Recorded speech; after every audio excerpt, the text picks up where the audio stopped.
Fala pessoal, meu convidado hoje já conduziu mais que 50 operações de fusões e aquisições nesse mercado que eu atuo, que é o mercado de assessoria e consultoria. Publica o principal relatório setorial e também escreveu um livro chamado A Virada do Mercado de Investimentos, os bastidores da XP e BTG e suas assessorias. Então hoje comigo o Felipe Medeiros, o CEO e fundador da AAWZ. Felipe, seja bem-vindo. E é isso, eu que agradeço, Ricardo. Obrigado mais uma vez pelo convite. Espero que seja uma boa conversa para todo mundo que esteja escutando e que eu possa contribuir aí para tudo que você está criando. E parabéns por estar fazendo esse tipo de conteúdo, é o que a gente precisa para a indústria. Maravilha, obrigado aí. Bom, Felipe, começando, vamos falar um pouquinho sobre sua trajetória, como você começou. Eu já vi o seu passado um pouquinho atípico para quem trabalha hoje no mercado financeiro, né? Você é engenheiro de logística, mas passou por várias outras casas aí que não necessariamente é do mercado financeiro, né? Então, como é que foi essa trajetória até começar e fundar aqui a AWZ? Pô, legal.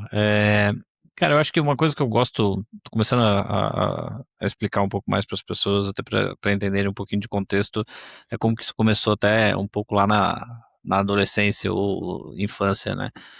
Eu venho de uma família, obviamente, classe média, digo obviamente, porque que não, obviamente não entende muito de mercado financeiro, porque eu sou de Santa Catarina, Florianópolis especificamente, mas meus irmãos, e um irmão especificamente, sempre foi muito fissurado em estudar mercado financeiro.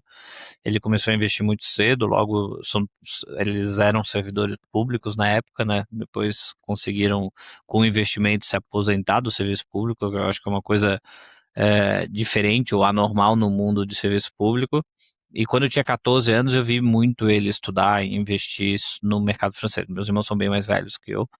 Eu sou o temporão ali, né? Na verdade, eu sou o quarto, então meu irmão mais velho tem 52, 53 anos. Legal. E eu acho que o grande ponto que ali, quando eu tinha 14 anos, começou a despertar muito esse desejo, esse interesse pelo mercado de investimento. Eu brinco que eu abri a conta na corretora muito cedo, eu comecei a estudar que poupança e ações, poupança era ruim, o que que era um título público, o que que eram ações, o que que era um fundo imobiliário. Então eu sei desde muito cedo como o que era esse tipo. Obviamente eu não sabia como funcionava o mercado financeiro, mas me interessava muito pelo assunto de mercado financeiro.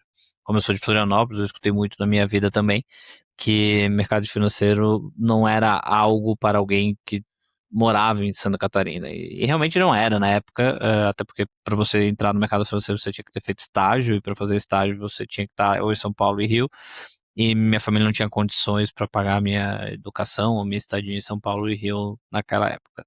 Então, acabou que assim, eu consegui de alguma forma fazer um estágio, até um ponto atrás, né? Nesse meio do caminho, eu tinha uma asset em Florianópolis que eu sempre estava lá incomodando eles, querendo aprender, estava lá, visitava, participava como um todo. Fiz tipo o estágio de verão como se fosse. Fiquei lá, ficava lá um mês e depois não aprendia nada, e depois voltava. Óbvio, aprendia muito, mas não o suficiente para agregar algo para eles, né? Eu basicamente consumia eles como um todo. E aí, cara, depois de formado, eu passei pela Falcone como consultor, né? Porque eu tinha feito empresa júnior dentro da faculdade também. E vi que, cara, não adiantava o que assim, a profissão mercado financeiro me chamava muito mais atenção. Aí, realmente, já formado, já com um pouco mais de bagagem, eu voltei para essa asset, comecei a trabalhar nela. Ela era uma asset de fundo exclusivo e carteira administrada, fazia fundo exclusivo e carteira administrada para um escritório de assessoria. Foi ali que eu comecei a relacionar com a XP, e quando a XP foi fundar a asset dela de fundo exclusivo e carteira administrada, surgiu uma oportunidade lá, eu fui para lá, e aí sim eu me aproximei de uma forma significativa do setor de assessoria. Saí da XP no final de 2017, fundei a WZ e estou aqui, vai fazer quase 9 anos atendendo o mercado via WZ, né? Atendendo o mercado B2B, o mercado fazendo essa linha de empreendedor, né? A WZ hoje, sempre para quem não conhece, a gente atua com assessoria e consultoria, a gente tem toda uma infraestrutura para fornecer tecnologia, contabilidade, jurídico, consultoria estratégica, consultoria tática. Eu brinco que a gente vai desde pagar o boleto da assessoria e consultoria até constituir, acelerar, fornecer modelos estratégicos, construir uma gestora para um grupo de assessoria. A gente acabou de passar a linha de 400 empresas atendidas na nossa história. A gente vem acelerando muito novas consultorias, eu acho que muito nesse novo movimento de fee-based, de consultoria, todo mundo que quer ter uma nova empresa acaba entrando aqui porque tem todo o nosso know-how, tem toda a nossa estrutura tecnológica e já nasce meio que plug and play nas plataformas, né? Então, é um pouco da minha história e de tudo que a gente está fazendo. Muito legal, parabéns pela história aí. Então, vocês praticamente já atendem todos os escritórios, né? Vocês conhecem muito bem como é que funciona esse mundo de assessoria, de consultoria por dentro, né? Mesmo como fornecedor para esses escritórios. E aí eu já queria entrar bem no ponto que você já tocou aqui, que acho que é uma revolução que estamos vendo agora no mercado brasileiro aqui, que está bem atrasado, né? Comparando com mercados desenvolvidos, que justamente é a remuneração dos profissionais através do fee base, né, fee fixo ou do comissionamento, né? E aí eu queria que você traga um pouquinho como é que isso começou aqui no Brasil, né, na visão de vocês, qual foi o gatilho que realmente o mercado virou mais para esse tipo de remuneração e o que muda, né, para o cliente nesse novo tipo de remuneração? Boa. Cara, eu acho que a gente vai sempre conseguir olhar isso por várias frentes, né? A gente tem que olhar isso sob a perspectiva do cliente, sob a perspectiva do profissional, sob a perspectiva do dono do escritório ou do dono da assessoria e consultoria e sob a perspectiva do dono da plataforma, né? Ou das plataformas como um todo e por aí vai. Mas eu acho que é importante a gente entender quando que o Fee-Based surgiu de uma forma mais significativa no Brasil. Porque Fee-Based sempre existiu, né? Eu acho que é uma coisa que todo mundo tem que entender que o Fee-Based, pelo menos para cliente private, carteira, fundo exclusivo, carteira administrada, por exemplo, que eu trabalhava, sempre foi o modelo Fee-Based. O cliente acima de 5 milhões, ele sempre esteve no modelo Fee-Based. Por que o cliente final nunca esteve no Fee-Based, né? Eu acho que faltava educação e faltava ferramenta, tecnologia, consolidação. O cliente ele ainda precisava entender sobre produto, entender sobre o dia a dia, para aí sim ele ir para um modelo fee-based. E então esse ponto é bem importante, assim, não teria como a gente estar passando pela mudança que a gente está tendo pelo fee-based agora se a gente não tivesse feito a primeira mudança que a gente fez, que foi aquela migração de produtos caros dentro do bancos e que não fazia o menor sentido para esse modelo de agora do fee-based. Mas a revolução do fee-based em si, ela começa a partir da guerra dos coletinhos. Eu falo muito no livro lá que você comentou, que é a virada do mercado de investimento que eu escrevi. Ali foi a primeira vez que surgiu para as assessorias, né? O Itaú fez uma campanha que era a Guerra dos Coletinhos, que foi nomeado como a Guerra dos Coletinhos aqui pela Faria Lima, e especificamente como resposta a essa campanha, a XP lançou o seu modelo de fee-based, de fee fixo lá. Não era um modelo como é o modelo de hoje, com cashback, com toda a estrutura que tem, mas ali foi um salto para alguns profissionais conseguirem atuar. Porque a verdade é que os primeiros profissionais que começaram a atuar com fee fixo, os early adopters ali, foi muito aqueles profissionais que atendiam o cliente já no modelo de fee-based, e aqui eu acho que assim, tem uma simplificação, e toda simplificação ela carece, obviamente, de explicação, de contexto, e os mais perfeccionistas vão bater, né? Mas a simplificação entre comissionamento e fee-based é que comissionamento vem de produto e fee-based vem de serviço. Perfeito. Quem liga para alguém para falar de comissionamento, liga para falar de produto. Quem liga para fee-based, liga para falar de atendimento, de serviço, de solução, e por aí vai, né? Então, aquele profissional que já fazia planejamento patrimonial, atendia o cliente por um todo, não olhava para o produto como um todo, ele no final estava morrendo de fome. E essa é a grande mudança que aconteceu no mercado americano e que está acontecendo aqui também. Então, mudar do modelo transacional para o modelo fee-based acontece majoritariamente também pelo interesse do profissional, né? Então, assim, todo mundo sempre olha muito sobre a perspectiva do cliente final, a gente já vai falar sobre isso, e obviamente o cliente é o centro, é ele que escolhe, e tem um discurso do agnóstico, mas tem que tomar cuidado com ser agnóstico, né? Eu faço a analogia tem como um médico ser agnóstico entre atender no plano de saúde numa consulta particular? Não dá, porque todo cliente vai escolher ser atendido no plano de saúde. É a mesma coisa quando eu falo em relação ao modelo fee-based. Se você perguntar para um cliente se ele quer ter um atendimento de fee-based pagando via comissionamento, obviamente ele vai escolher via comissionamento, né? Mas tem como você fazer fee-based, alocar o cliente em ETF, previdências, fundos passivos? Não tem, o profissional vai morrer de fome. Então, essa migração do fee-based, ela começou principalmente por esses profissionais que já faziam esse trabalho e não pagavam as contas no dia a dia, né? Se você fazer uma conta rápida ali, você vai ver que um profissional de 100 milhões de carteira, ele ganha 10 bips em cima da carteira líquido ali para ele. Cara, isso é 100 mil ao ano. 100 mil ao ano não paga as contas de um profissional top tier, né? Para 100 milhões que a gente está falando de carteira, é um profissional top tier hoje no setor.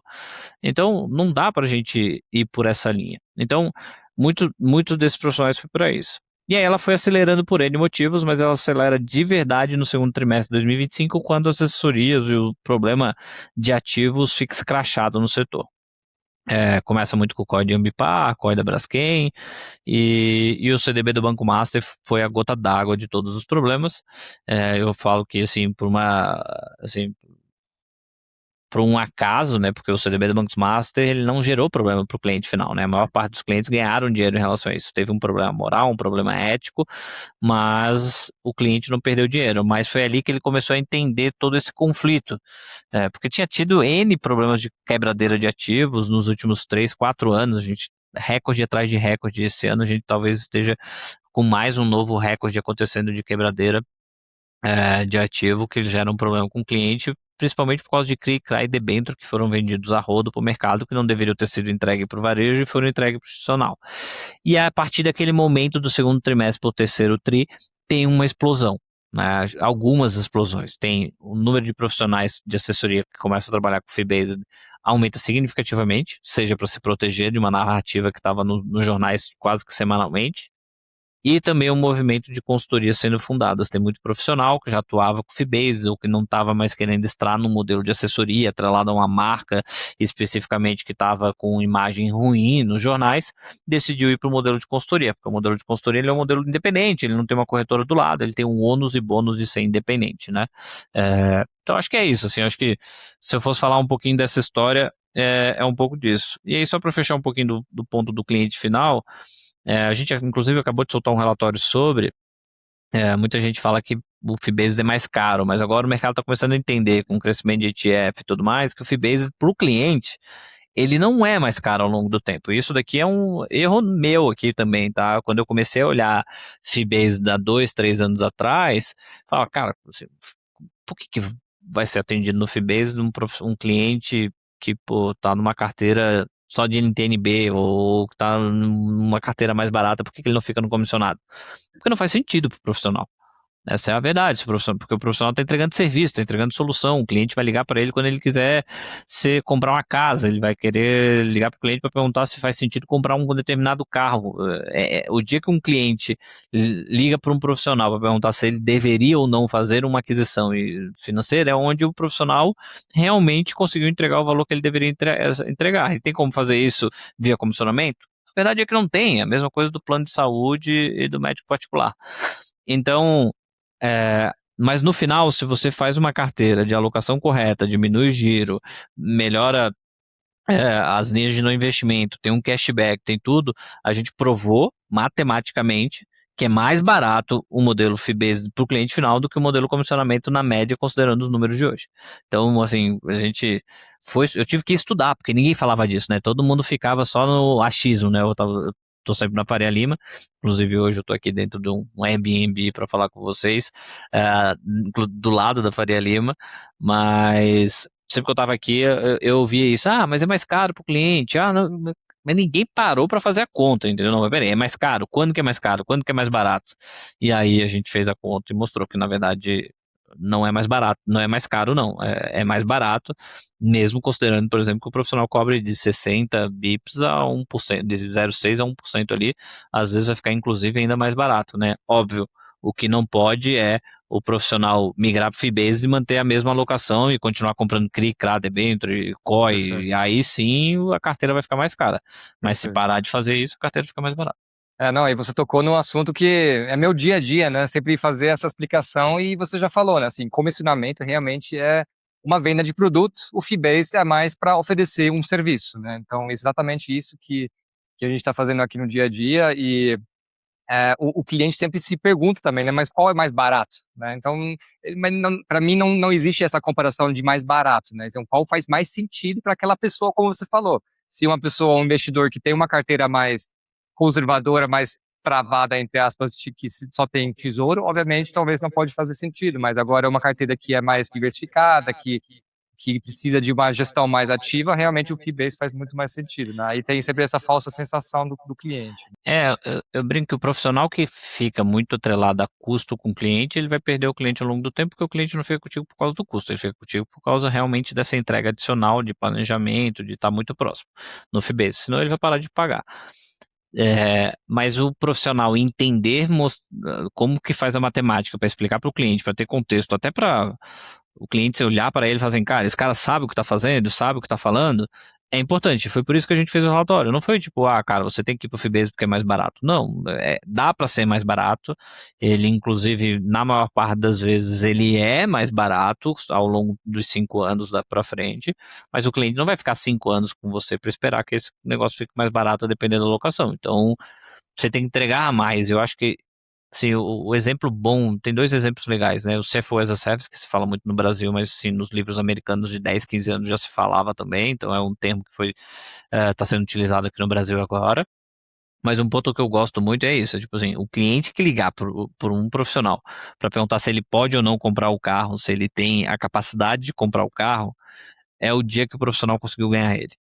Porque, cara, eu não sei você, né, mas eu, que trabalho no mercado financeiro há muito tempo e tudo mais, antes de eu fazer qualquer aquisição, eu pego uma segunda opinião.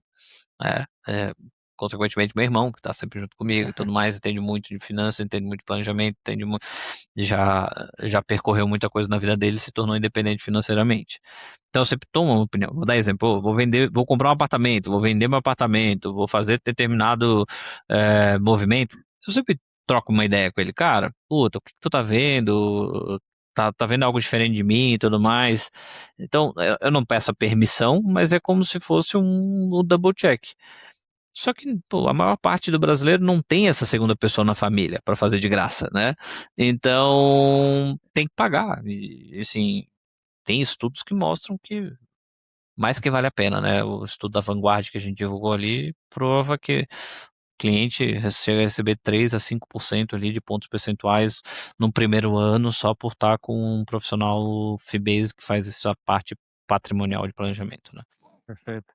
E aí, normalmente, quando sempre tem uma mudança mais radical, entre aspas, né, alguém sempre sai mais prejudicado do que o outro, talvez, né? Então, acho que, na minha visão, tem essas 3 cadeiras dentro dessa revolução, que é o cliente, o profissional e também as casas, como o banco e corretoras, né? Você já citou lá, XP, BTG, mas também os grandes bancos. É, acho que da parte do cliente e do profissional tem muito interesse desse fee-base, mas acho que das casas ainda tem uma certa, na minha visão, restrição, né? Porque eles realmente ganham bastante em cima da distribuição. Não, eu queria que você me explicasse um pouquinho essa dinâmica entre essas 3 cadeiras e como eles vão fazer essa mudança, né? Cara, os corretores são distribuidoras, mas eles se adaptam, né? Por exemplo, se você olha o mercado americano, você vê que as corretoras que fizeram essa adaptação foi a corretora que migrou para o Fee-Based e mais que dobrou a custódia. Porque, independente do quanto que cai ou não a receita dela, ela aumenta o número de custódia ali dentro, ela entende que essa é a tendência e ela vai para esse caminho. Eu acho que o problema é ficar lutando contra, assim, mas quem sou eu para falar o que eles devem ou não de fazer? Eles têm uma corretora, eu tenho uma empresa ainda pequena, média aqui, né? Então, eu acho que o que é importante, eu até faço uma analogia, tá, aqui, só para não terminar esse ponto, é que nem os bancos na época que tinham um produto de 3%, um fundo monoproduto com 3%, ele tinha a opção de encerrar esse produto e fazer um produto bom, abrir a prateleira e tudo mais. Muitos não fizeram, né, porque ele queria manter essa receita lá dentro. Acabou perdendo cliente. É a mesma coisa hoje a corretora, assim, se ela ficar criando muita restrição para Fibase, consultoria e tal, ela vai acabar perdendo cliente, vai perder o ecossistema, vai perder o B2B, e por aí vai. Então, o que acontece, né? Se você vai para, como a gente estava falando de custo ali, se você vai para você tem, quando você vai olhar essa mudança, você tem 3 grandes tendências em cima dessa mudança. Você tem o crescimento de ETF, você tem o crescimento de Fibase e você tem o crescimento de consultoria. Uma retroalimenta a outra. Cresce ETF. É que nem título público. Na época que surgiu o título público no Brasil, nenhum assessor queria trabalhar, mas ele era obrigado a trabalhar título público. Se ele não ofertasse para o cliente ia para outro lugar comprar. Então ele perdia o cliente. Então ele ofertava título público. A mesma coisa ETF agora. Estão crescendo, tem tantos novos ETFs, tantas novas coisas acontecendo sobre ETF no Brasil, que o que vai acontecer? O profissional, o assessor, ele é obrigado a ofertar ETF para o cliente, porque senão esse cliente vai trabalhar ETF em outro lugar, né? Tem como você trabalhar ETF mantendo o modelo comissionado? Não tem. O ETF custa o quê? 20, 30 bips, um ETF bom. Fica a parte da gestora, quando vai ver, não vai ficar nada para o profissional. Então ele tem que trabalhar. Para trabalhar ETF, você tem que trabalhar fee-based. Cresceu fee-based, um profissional assessor que cresce fee-based, naturalmente, se tem a taxa da plataforma, tem todas as restrições entre assessor e consultoria, ele acaba indo para o modelo de consultoria. Então, é um negócio que se retroalimenta, né? E isso tem impacto na indústria, porque o produto mais caro de toda a indústria, se você vai olhar, óbvio é fazer uma alocação errada, mas o produto mais, ou comprar um produto ruim, por aí vai. Mas depois disso, né, olhando só custo especificamente, sem olhar qualidade, é um produto de fundo ativo, 2,20. Todo ano você vai pagar 2% com 20% de performance. E se você migra isso para um fundo ETF, você tem uma economia brutal de 80%, de 90% de economia de custo na carteira para o cliente final. Sem contar todo o giro. Então, a primeira indústria que é super afetada por essa tendência é a indústria de gestão, a indústria de fundo de investimento ativa, que se você for olhar no mercado americano diminuiu muito, inclusive essa semana a gente teve aí o fundo Gávea do Armínio Fraga sendo encerrado, porque não estava com uma performance ruim, mas também porque, obviamente, os resgates vão acontecendo, né, e é normal do fundo multimercado acontecer isso, então vamos considerar que vai ter mais consolidação de gestora, que já teve bastante, e vai surgir menos, e aquele oba-oba que a gente teve em 2016, para gestoras e fundos não existe, elas vão ter que se rever, vão ter que renovar o negócio delas, né? Vão ter que refazer o planejamento delas, considerando toda essa estrutura de ETF, de fundos passivos e de IA, entre outras coisas que tem ali para ser envolvidas. Então esse é um ponto bem significativo. E aí para a plataforma é a mesma coisa, porque a plataforma ela tem um take muito maior, né? A plataforma tem algo em torno de 40 a 50 bips para cada gestora, né?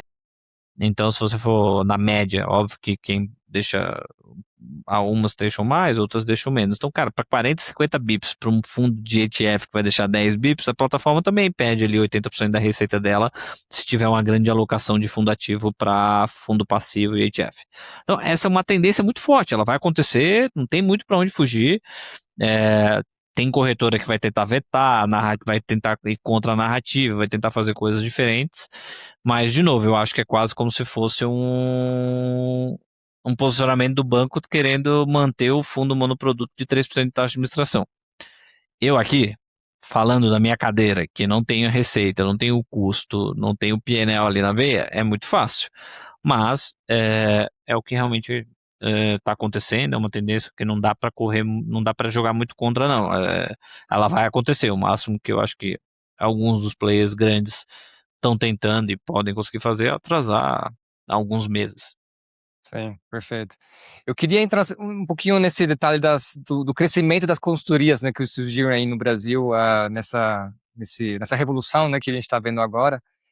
Eu queria que você me falasse um pouquinho, assim, tem realmente tanto espaço para tantas consultorias que surgiram, porque estão surgindo consultorias de 2, 3, 4, 5 pessoas, né, que já talvez tinham uma carteira aí, que decidiram fazer o negócio próprio deles. Você já comentou também o crescimento dos ETFs também, que acho que tem bastante a ver também com essas alocações, e talvez também um movimento das RIAs, né, nos Estados Unidos, que é o equivalente dessas consultorias, de repente, né, que a gente também está se inspirando, né? Esse ponto é bem, bem importante, bem legal de ser analisado, que é o ponto que você comentou. As consultorias, elas surgem muito mais no movimento boutique do que nesse movimento de assessoria de alto crescimento e exponencialidade, partnership, cresce com planos e metas megalomaníacas que sempre aconteceu no mercado de assessoria. O mercado de assessoria, de consultoria, ele é um mercado muito mais boutique, dividendos, assim, eu brinco que uma consultoria deveria ser feita para 20, no máximo 30 profissionais, com exceções de grandes consultorias, de grandes influências. Então, eu acho que esse talvez seja um dos grandes pontos ou os pontos mais relevantes para ser analisado. Então, não existe limite para o mercado que é boutique. Vou dar exemplo, existe limite para hospitais dentro de uma cidade, mas existe limite para consultório? Cara, não existe, desde que exista um número de pessoas para serem atendidos dentro daquela cidade para aquele médico especificamente. No mercado de consultoria, mais ainda, porque não existe limite geográfico, né? Até para médico, talvez também não exista, né? Tanto mais limite geográfico, a não ser que ele seja um cirurgião, alguma coisa nesse estilo. Então, não existe limite para mim nesse movimento de consultoria. Está crescendo a um absurdo, né? A gente tem fundação de consultoria, acho que, se eu não me engano, a gente teve um pouco mais de 50 consultorias fundadas no primeiro semestre contra menos 15 assessorias, né, encerradas de número líquido, tá? Se eu não me engano, é algo em torno de 30 por mês. Não, não. São 14 a 20 consultorias por mês, tá? São fundadas, basicamente. E aí o saldo líquido disso aí, 50 e pouquinho. Então, eu acho que é um número bem significativo, é um número que vem crescendo muito, mas, de novo, a maior parte é boutique. E é basicamente para isso que está indo o mercado de consultoria. E aí depois essas consultorias vão crescer, elas também vão entrar algumas vão entrar nesse ciclo de cresce, partnership, vão ser maior, vão vender o equity, que acontece, tá? Já acontece, tipo Eu ia consultoria que perguntar isso, acha que tem super valor de equity, que vai crescer um monte, que lá na frente vai vender, e ela tem até mais valor de equity do que uma assessoria externo, né? A assessoria tem valor de equity ou para um sócio interno, ou para outro escritório, ou para a corretora.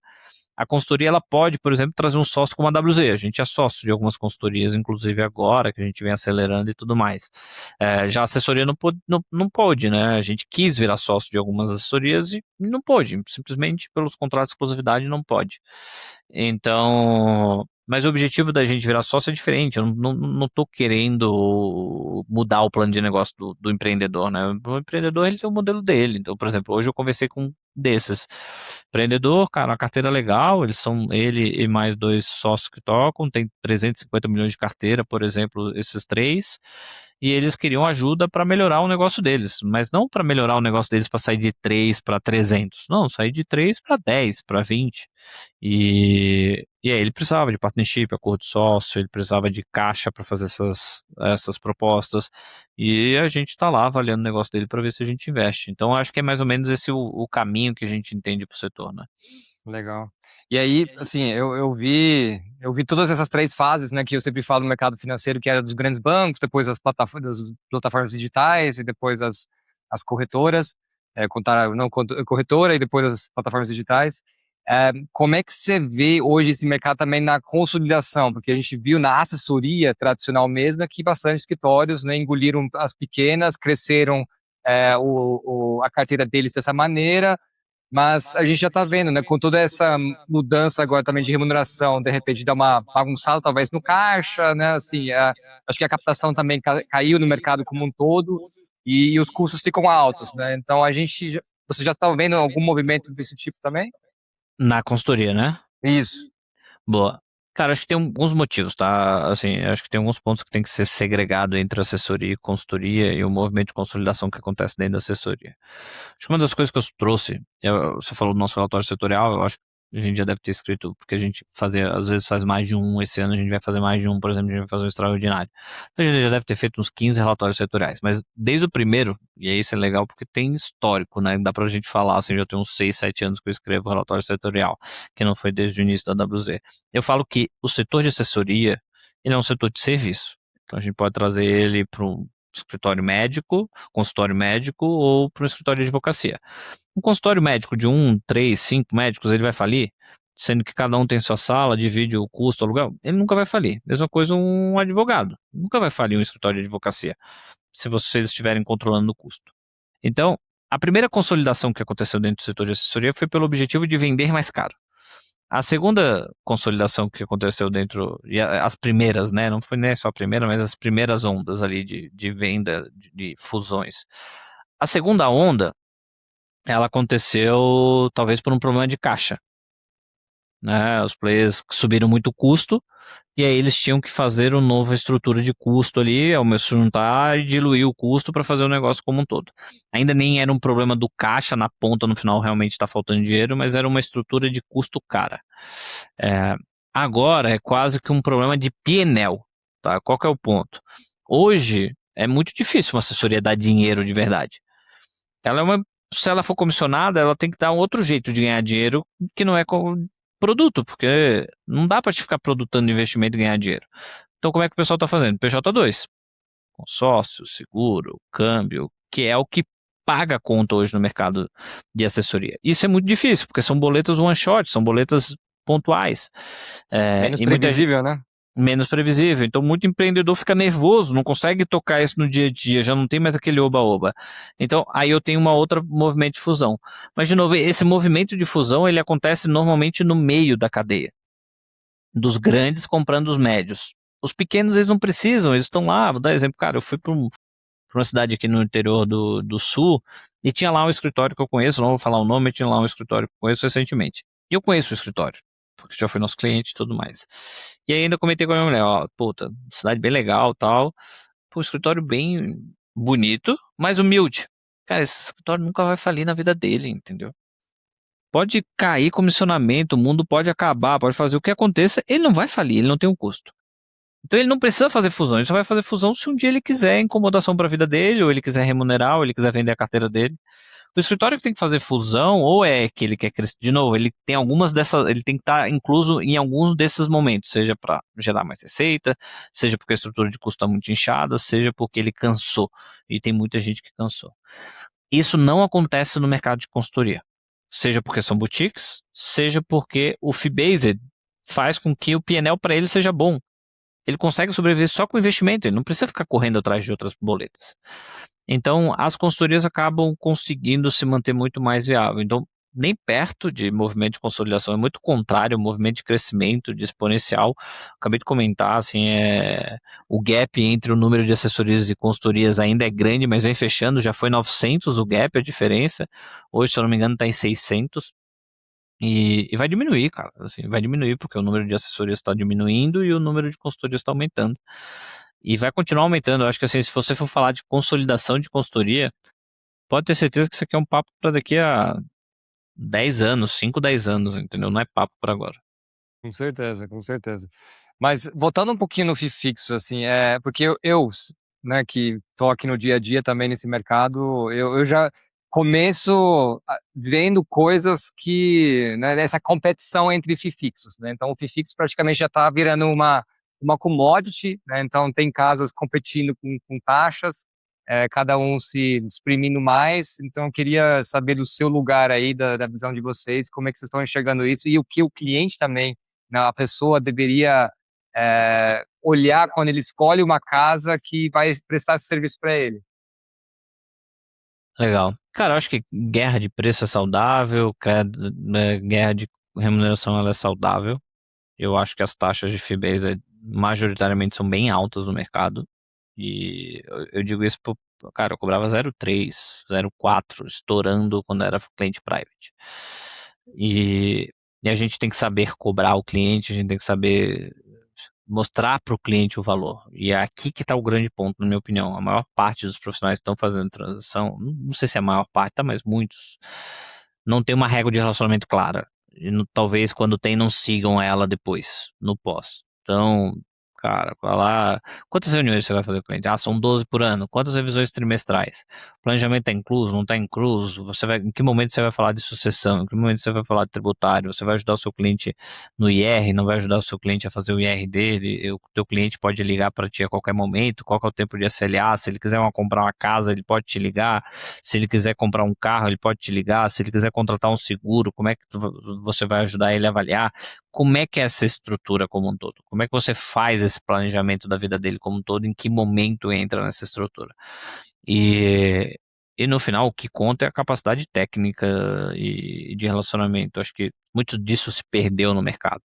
Muita gente fala sobre, Mas uma das coisas que acontece é que no mercado tem muita gente nova. Ótimo, a gente está sempre formando, está sempre crescendo, tem muita gente, mas muitos profissionais hoje não tem R$ 1 investido. Ou quando tem 10, 20 mil reais investido. Não tem como você ter 10, 20 mil reais investido e atender um cliente de 5 milhões. Não tem como você ter 25 anos de idade e atender um cliente de 50, 60 anos. E, assim, até tem, né? Desculpa, não é que não tem, que é muito difícil, né? É muito difícil você não ter pelo menos uma idade mais, mais avançada, um pouco mais de experiência de vida, com 20, 25 anos e atender um cliente multimilionário. É muito difícil que isso aconteça. As pessoas, majoritariamente, principalmente, elas não vão dedicar a vida inteira delas, dedicaram, guardaram dinheiro para chegar agora na frente de 20, 25, num cara de 20, por mais inteligente, formação que ele tenha, ele precisa de um pouco de know-how para ter essa conversa. E o Fibase obriga isso. O comissionamento não obriga, mas o Fibase ele obriga exatamente isso. Ele obriga que a pessoa que sente na frente do cliente consiga comunicar com o cliente, falar sobre a vida, falar sobre filhos, falar sobre guardar dinheiro, falar sobre problemas pessoais, problemas familiares, sobre como é que eu me organizo societariamente na minha empresa, como é que eu organizo num quesito matrimonial. Isso só é possível ser feito se você tem experiência de vida. E como você fazer? Assim, eu não conseguiria fazer isso com 25 anos, entendeu? A não ser que você seja uma pessoa realmente fora da curva, você consegue. Mas a maior parte das pessoas não consegue. E tem esse ponto significativo, assim, de você ter dinheiro e investir é importante. Eu tenho um parceiro nosso aqui na consultoria que ele fala uma coisa pra mim que é engraçado que ele faz. Ele abre o patrimônio dele. Ele é ex-advogado, assim, ele abre o patrimônio dele. Ele chega pros clientes e fala assim, ó, eu já fui você. Eu já não tive dinheiro. E hoje eu tenho X de dinheiro. Aí o cliente fala, não, tu não tem isso, tá mentindo pra mim. Ele vai e abre. Ele fala, não, eu tenho, tá aqui, ó. Eu só tô fazendo o que eu faço hoje porque eu sei fazer e eu fiz pra mim. E, cara, pra mim esse é o maior ponto, assim, não tem como um cliente olhar isso e falar, cara, beleza, não vou dar o dinheiro pra esse cara fazer a mesma coisa que ele fez pra ele, pra mim. Não tem como, entendeu? O cara, na hora, ele abre todas as contas, é incrível a quantidade de conta que ele abre. Ele fala que ele usa esse discurso o tempo todo. Diferente, o discurso é diferente, mas É. legal, faz sentido, total. Mas, Felipe, também queria aprofundar um pouquinho essa parte de inteligência artificial que a gente está vivendo nesse momento também, né? Vocês trabalham com tecnologia também, principalmente para os escritórios, para as consultorias, assessorias, tudo mais. Eu queria que você explicasse um pouquinho como é que esse mundo de inteligência artificial já funciona hoje no mercado aqui, né? Financeiro, principalmente, óbvio. E o que está por vir ainda, né? O que o cliente talvez pode esperar de melhoria com a IA? Eu acho que hoje a gente ainda tem um FOMO muito maior do que efetivamente qualquer ação, né? Então o pessoal tem um medo de perder as novidades muito maior do que essa capacidade realmente de colocar isso em execução. Eu brinco que o mercado de assessoria no Brasil ele está um passo atrás, ele nem usa CRM, como é que ele quer usar IA direito, mas está tudo certo. A gente vai ultrapassar por isso, a gente vai passar por esse ponto. Um ponto que é importante, cara, a gente usa muito IA aqui dentro da WZ, a gente usa IA, ChatGPT, Gemini desde o início, agora mudou todo mundo para cloud, a gente implementa treinamento periodicamente para todo mundo utilizar, eu uso cloud diariamente aqui e, e a gente, obviamente, por uma empresa que investe em tecnologia há 8, 9 anos, a gente evoluiu muito, assim, os nossos programadores não programam, já vai fazer quase um ano, eu acho, que eles não criam uma linha de código nova, né? Eles usam tudo via Cloud Code que acaba programando e óbvio, daí eles revisam, sobem, segurança, arquitetura, que eu acho que as pessoas simplificaram um pouco e todo mundo hoje quer criar uma plataforma porque é muito fácil, né? Manda o Cloud programar lá, pluga numa outra plataforminha e só que não olha a segurança, não olha a arquitetura, não olha toda a estrutura por trás. Mas isso tudo para falar que, cara, acho que as pessoas ainda precisam, para o mercado de assessoria precisa buscar um pouco mais de como que funciona a IA. E aí tem N cursos sobre isso. E esses dias eu estava falando sobre isso e aí falei, pô, a maior parte das pessoas não sabe como é que funciona o que é uma API. E aí expliquei isso no evento que a gente fez e o cara que me fez perguntar o que é uma API, né? E você entender esses conceitos não são obrigatórios, mas são o que fazem você ter diferencial numa tecnologia. Vou dar exemplo, estava fazendo um estudo usando o Cloud Code para fazer uma análise para mim. E aí eu, obviamente, procurei um aplicativo que me dava uma API que conseguia, ou que me facilitava ter uma API com uma integração em determinado banco de dados para eu conseguir melhorar. E aí eu precisava gerar a chave de API, fazer o cadastro, fazer essa estrutura. E eu brinco que a maior parte dos profissionais do mercado de assessoria de investimento ainda não tem essa estrutura de APIs, banco de dados e por aí vai. Então acho que a gente está numa fase anterior e um estudo que quem quer entrar tem que fazer. E além disso, acho que um ponto também que tem que reforçar, e aí eu acho que tem duas, agora só falando um pouquinho para onde que eu acho que a indústria está indo com a API, com a API não com IA e tudo mais, a IA ela é muito boa, ela explodiu nos últimos 6 ou 9 meses, eu brinco que até o ChatGPT Gemini era legal, mas não era tipo, o suprassumo, já o ChatGPT já dava um grande ganho, já era muito bom, mas ela não era algo que, tipo assim, tu sentava e falava assim, cara, eu brinco que era um estagiário. No mais treinado, um analista júnior. Cloud Code, agora bem treinado, ele é um analista sênior. E ele não é um, ele é quantos analistas sênior você conseguir programar para que ele seja, ele vai conseguir ser. E às vezes você pode botar um gerente para gerenciar todos esses analistas sênior, dá para fazer muita coisa ali dentro, né? E a partir do momento que você entende isso, você entende também que a IA ela não consegue ainda executar. Eu não sei como é que vai ser daqui a 6 meses, daqui a 12 meses, porque há 6 meses atrás eu falava isso. Agora eu não sei como é que vai ser daqui a 5 anos. Mas hoje a IA ela não consegue ir para a linha de execução. E hoje eu estava estudando o case da indústria de música e me trouxe muito esse momento da IA, assim. Até fiz um post recentemente no meu Instagram, fazendo marketing. Quem não me segue lá, Felipe Medeiros com 2S, Sei. FILIP. Cara, o ponto da indústria de IA, da música que me trouxe é que lá atrás muitas pessoas falaram que a música em si ela ia ser produto puro, CD ali, e isso ia acabar. Que é a mesma coisa no transacional. O produto em si, a remuneração pelo produto vai acabar. O artista em si, que é o consultor, o músico, ele vai ser remunerado pela experiência que ele gera para as pessoas. E é o que acontece hoje na indústria de música. E é o que vai acontecer, na minha opinião, na indústria de assessoria. Porque todo mundo hoje faz a primeira consulta ou faz a verificação de qualquer consulta que você faz no chat GPT ou no Cloud ou no Gemini, onde quer que seja. Você foi no nutricionista, pega a receita do nutricionista, bota no Cloud para ver se está tudo certo ou para ajustar. Você vai no personal trainer, você faz a mesma coisa para ver se ele fez o certo. Você foi no médico, ou antes, ou você faz isso antes, ou você faz isso depois, você faz isso as duas vezes, né? Antes, depois, até durante, né? Esses dias eu estava durante fazendo a pergunta para ver se o que estavam me falando num lugar que não era médico, se estava certo. Então, assim, eu já, tipo, transcrevendo o que estava me falando e perguntando. E a minha mulher fala, tipo, cara, não é possível. E ela depois tá fazendo agora, ela tá fazendo a mesma coisa, entendeu? Então, tipo, eu acho que é a mesma coisa, cara. Então, assim, aquele profissional que tá só vendendo produto, tá explicando, cara, assim, as pessoas hoje já estão. Minha mãe usa. Minha mãe tem 72 anos. Minha mãe usa ChatGPT, entendeu? Então todo mundo usa hoje, já tem essa capacidade de questionar. Então, de novo, eu acho que, só para fechar assim, eu não acho que a IA vai substituir o assessor. É o clichê de quem usa IA vai substituir e não a IA vai substituir.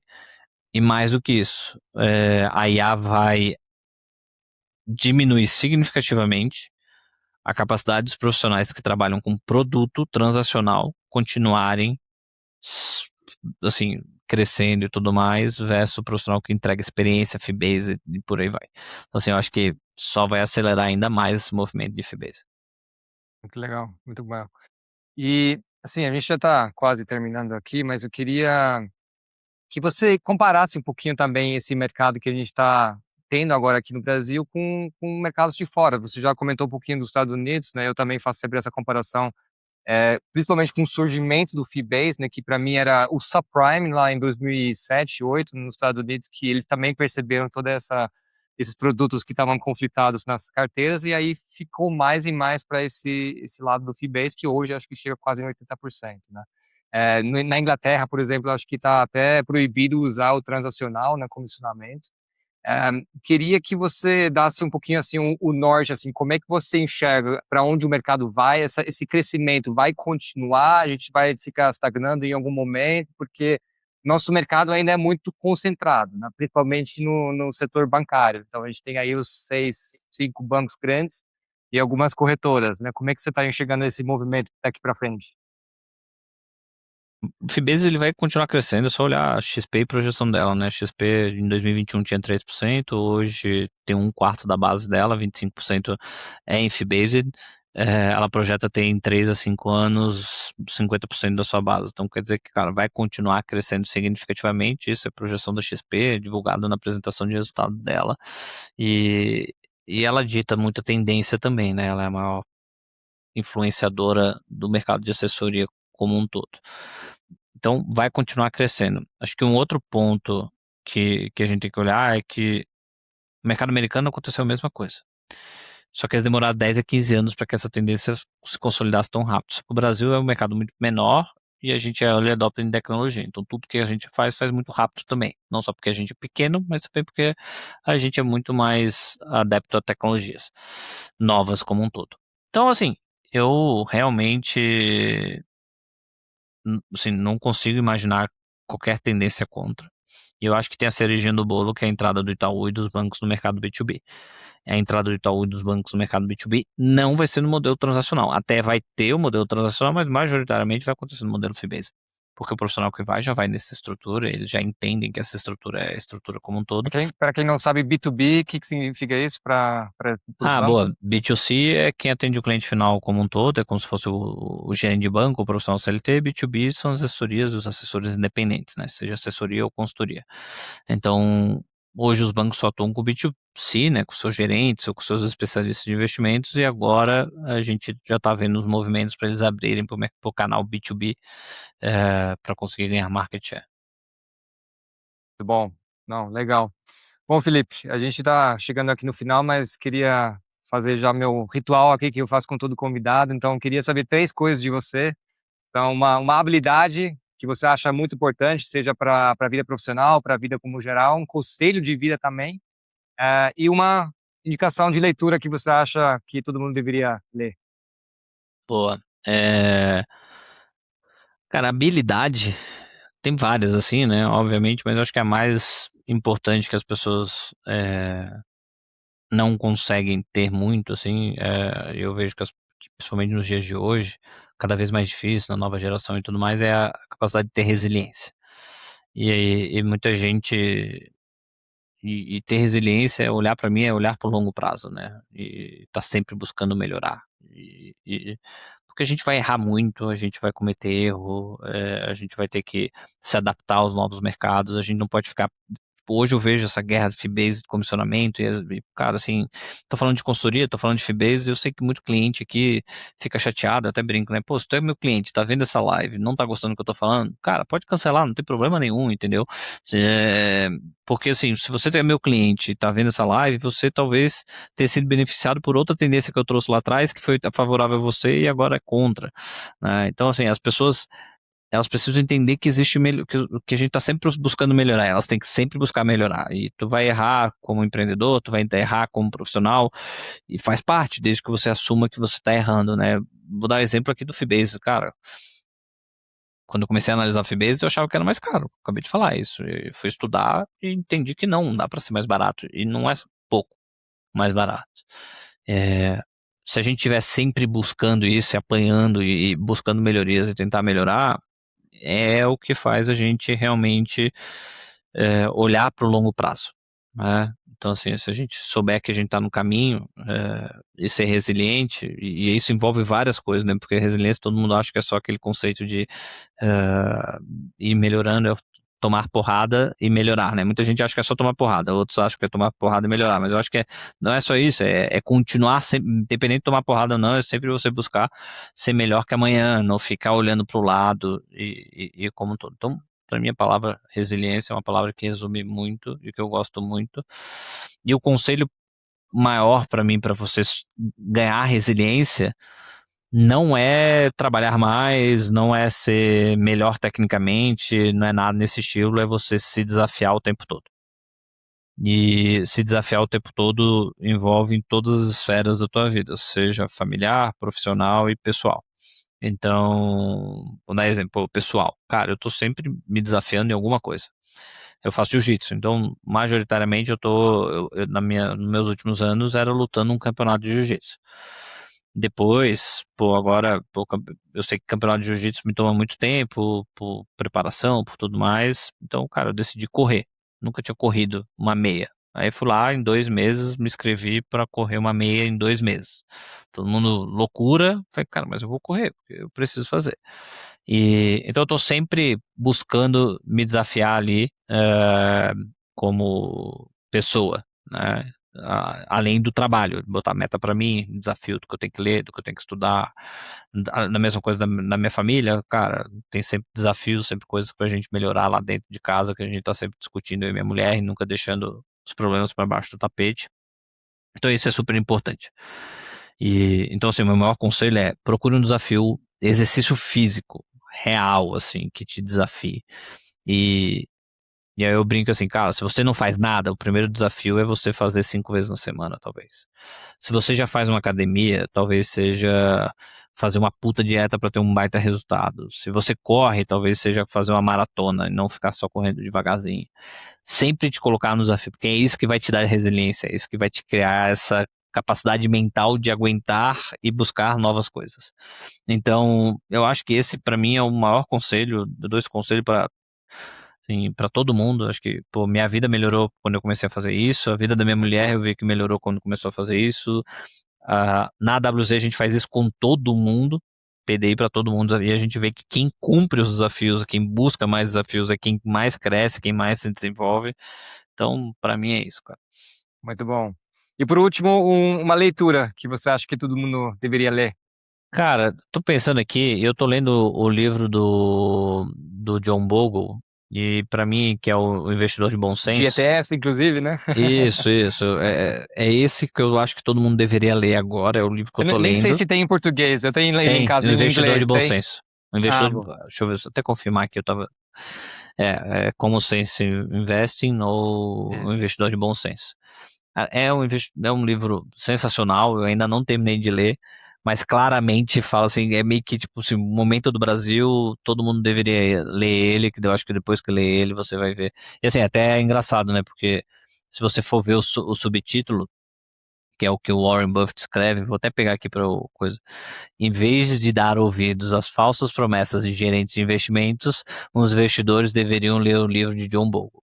Cara, tem alguém que está escrevendo, que ele não é alguém, né? É John Bogle, fundador da Vanguard, uma das maiores empresas de investimentos do mundo, escreveu um livro, o maior investidor do mundo escreveu exatamente isso, que é meio que falando como que acaba a profissão do consultor, do assessor de investimento, e, e você não leu, cara, tá errado. Tem alguém falando como que o teu negócio vai acabar, como que a tua remuneração vai acabar, tu tem que pelo menos ler, e não é alguém, né? De novo, são duas santidades do mercado financeiro mundial, você deveria ler.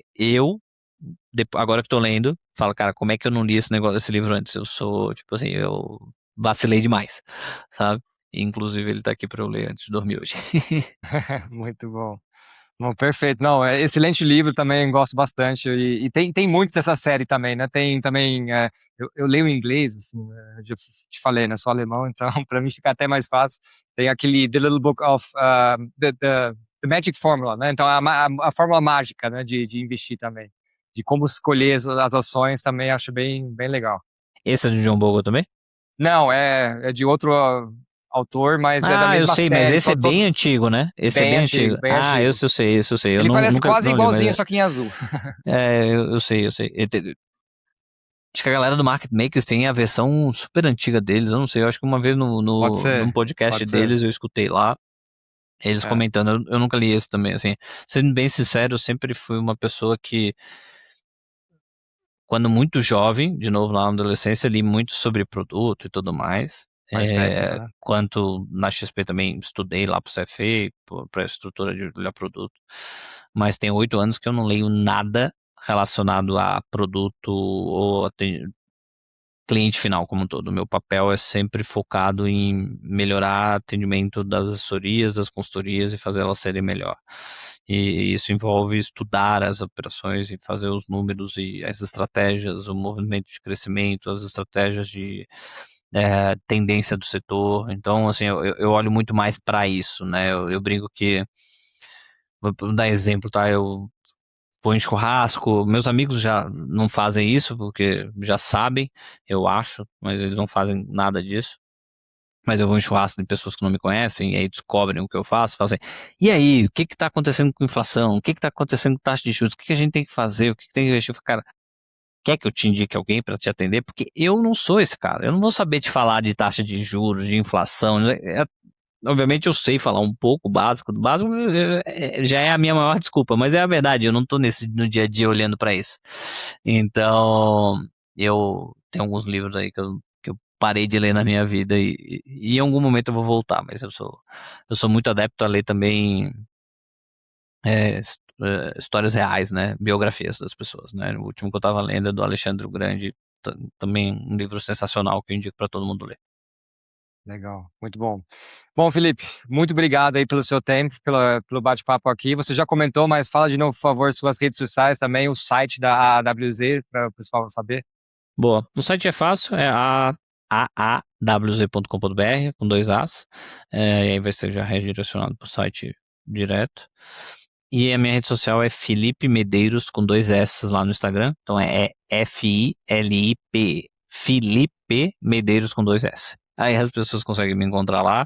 Cara, assim, eu procuro postar todo dia. E realmente, assim, não vou falar que 100% dos posts sou eu que faço, porque os Reels, essas coisas acaba sendo o time que faz algum corte de algum outro ponto que eu acabo gravando. Legal, mas muito Mas, bom. Mas o mas conteúdo é os muito bom carrosséis, também. mas os carrosséis sou eu que faço, então eu posto todo dia lá, que se alguém quiser, pô, eu acho legal, se ninguém me segue, se alguém não me segue ainda, vai lá que todo dia eu posto alguma análise, alguma coisa. Com certeza. Não, alto conteúdo de qualidade aí. Podem seguir Obrigado. sem problema nenhum.